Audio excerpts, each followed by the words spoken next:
خبر شامل کریں گے۔ امریکی صدر ڈونلڈ ٹرمپ کی تقریر کی ایڈیٹنگ کے تنازع میں برطانوی نشریاتی ادارے بی بی سی نے معافی مانگ لی، تاہم معاوضے کے مطالبات مسترد کرتے ہوئے مالی معاوضے کی ادائیگی سے انکار کر دیا۔ بی بی سی کے وکلاء نے صدر ٹرمپ کی قانونی ٹیم کو جواب دے دیا ہے۔ جواب میں برطانوی نشریاتی ادارے نے دوبارہ دستاویزی پروگرام نہ دکھانے کی بھی یقین دہانی کرائی۔ صدر ٹرمپ کے وکلاء نے بی بی سی کو خط کا جواب دینے کے لیے جمعے تک کی مہلت دی تھی۔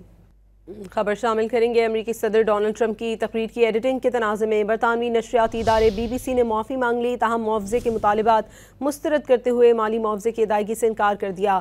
بی بی سی کے وکلاء نے صدر ٹرمپ کی قانونی ٹیم کو جواب دے دیا ہے۔ جواب میں برطانوی نشریاتی ادارے نے دوبارہ دستاویزی پروگرام نہ دکھانے کی بھی یقین دہانی کرائی۔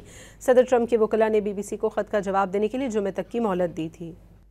خبر شامل کریں گے۔ امریکی صدر ڈونلڈ ٹرمپ کی تقریر کی ایڈیٹنگ کے تنازع میں برطانوی نشریاتی ادارے بی بی سی نے معافی مانگ لی، تاہم معاوضے کے مطالبات مسترد کرتے ہوئے مالی معاوضے کی ادائیگی سے انکار کر دیا۔ بی بی سی کے وکلاء نے صدر ٹرمپ کی قانونی ٹیم کو جواب دے دیا ہے۔ جواب میں برطانوی نشریاتی ادارے نے دوبارہ دستاویزی پروگرام نہ دکھانے کی بھی یقین دہانی کرائی۔ صدر ٹرمپ کے وکلاء نے بی بی سی کو خط کا جواب دینے کے لیے جمعے تک کی مہلت دی تھی۔